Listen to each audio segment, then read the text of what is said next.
liquid nitrogen transition temperature. Okay? And here's the experiment I really want to share with you, because this is how, when you are doing a scientific project and you find something in what you like to see and you get that result, and what you will experience. Okay, during the measurement, we were using a conventional way to measure. We still cool with that liquid helium and cool down very slowly. And suddenly we saw that we're measuring the resistance of the material. Suddenly the resistance dropped very fast. Okay, and when we look at the temperature scale, we don't believe what we saw at the beginning, because we thought, if that's true, the temperature was too high, much higher than we expected. Okay, and because at that time, not like today, we have all very good computer facility. It was still conventional, using the X-ray recorder and plotter, and we have to use the voltage, the thermocouple voltage to read the temperature and so on.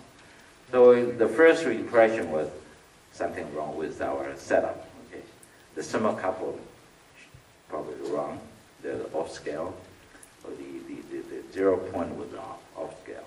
So, but this is, in mind, we hope that's true, but we also worry that could be something wrong. Okay, so you can understand that kind of feeling. You want to be true, because if that's true, that's a great discovery.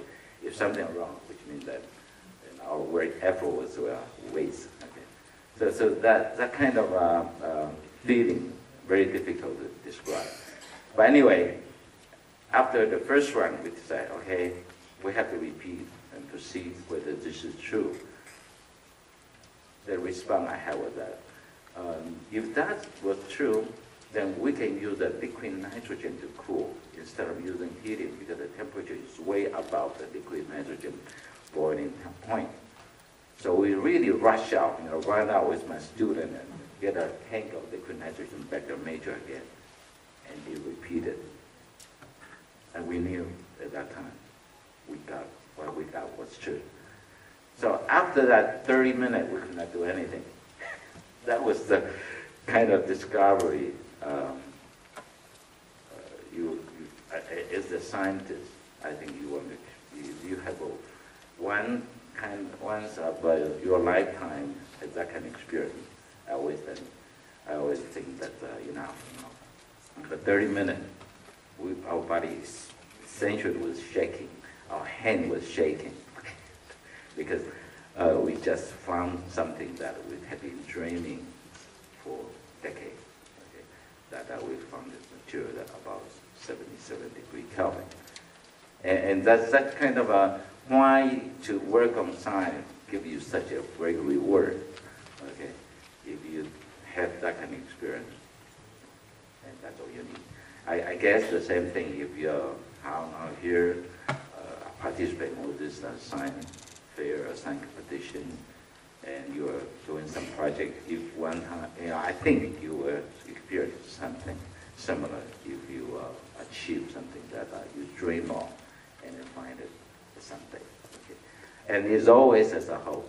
Okay, so that's the experience I like to share with you. And we are looking for something that for the next step.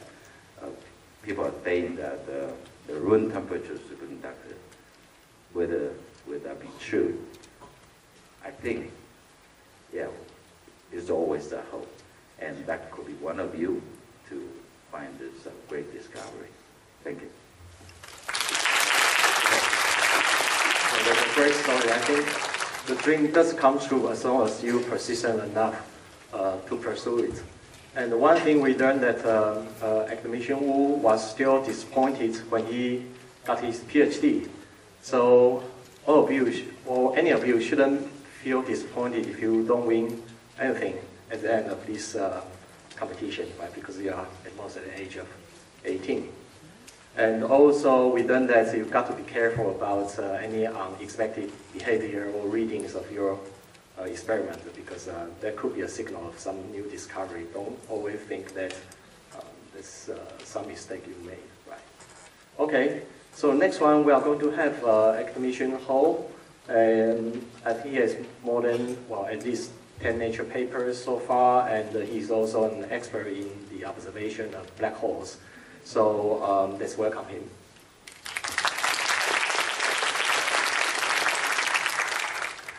It's almost over. Almost time for dinner, right? So, my job is to finish up here. And if you're a student of history, you know that in the old days, before the general gets started on war, the most important person is the strategist, right? Before you get on the horse, the strategist will pull out of his pocket an envelope. It is the secret instruction for victory. So here I have my instruction for you.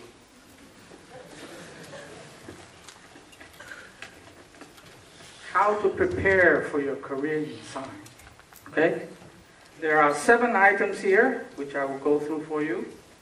I could tell you about astronomy and astrophysics, but I think at this stage it's more important for you to absorb some general instructions for you to succeed. Okay?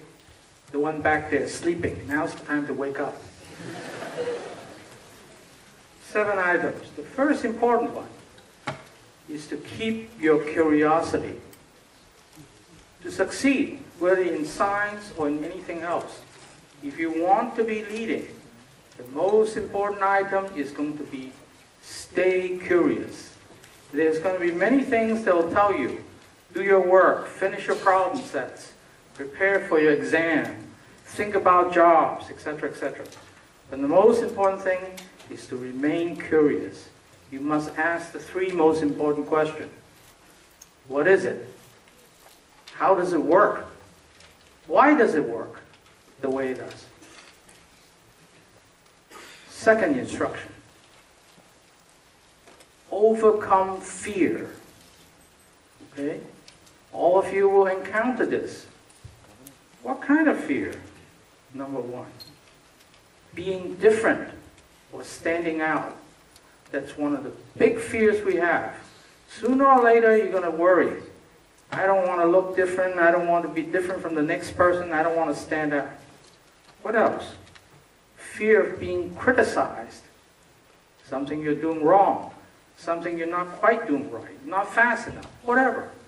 The fear of being criticized will limit you. Fear of being compared to your brother or your sister or your cousin or that A student sitting next to you, right?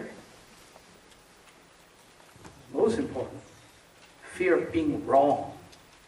If you're afraid of being wrong, you're not going to make progress.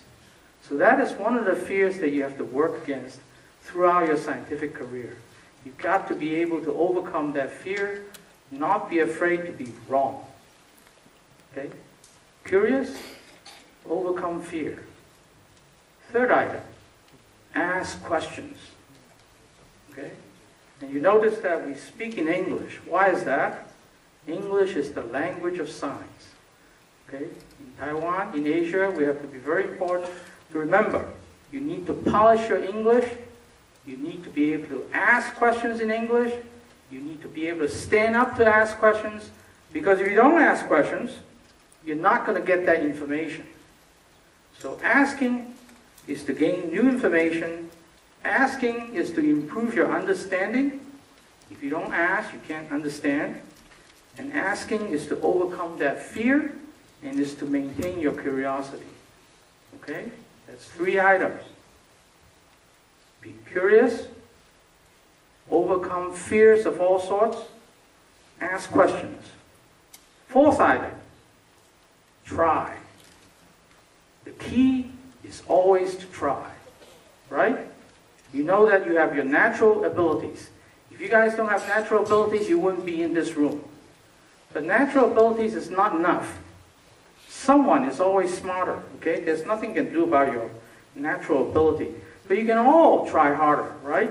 No matter where you are. That's what I tell my staff all the time. You could try harder, okay? So trying, working harder is more important than what you came into the room with, right? So being able to try harder and pushing yourself is very important. Now, I've ranked order these things, okay? The 7 instructions. Now we get to the most important 3. Think. Okay? Some of you will forget to think because you are trying to understand this thing or demonstrate this thing or gathering your data or calculating. But thinking is actually the most important part. Okay? When you have data, when you have a problem, thinking about it is very hard. And what do I mean by thinking? I mean you need to think deeply. Not on the surface. You need to think deeper. Get into the problem, under the problem, around the problem, to think deeply. Think broadly. Not narrowly focused on this thing that you're working on, but to think about the problem on the side. Make the issue broader so that you can think in context what the problem is. Think harder. Are you really thinking hard enough on your problem? That's very important, okay? Think deeply, think broadly, think harder. Number 6 item. Find a mentor, okay? A mentor. What is a mentor? Something you trust, okay? Not just someone who is going to tell you you're doing well. Someone who's going to challenge you. Someone who's going to disagree with you. Someone who's going to pay attention to you. Someone who's going to give you time so that when you ask, they are there to answer, okay? And someone who's going to really tell you what they're thinking. Not just to make it easy for you, not to make you feel good, but to give you the real story, okay? That mentor you will need today, that's the teacher who brought you. Tomorrow, the professor who teaches you, your mentor, your PhD advisor, your advisor in life. That's the most important thing. So those are the 6 things. Curious, overcome fear, ask questions, try, think, find a mentor.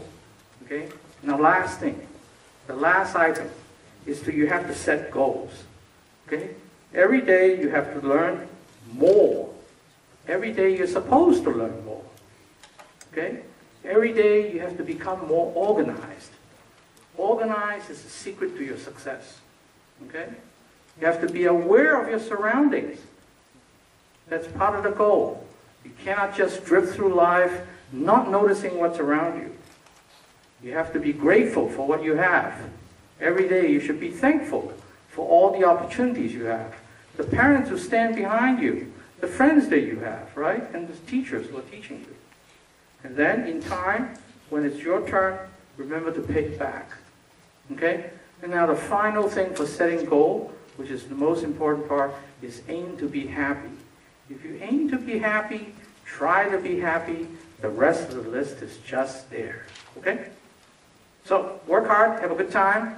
Hope you have a good science fair.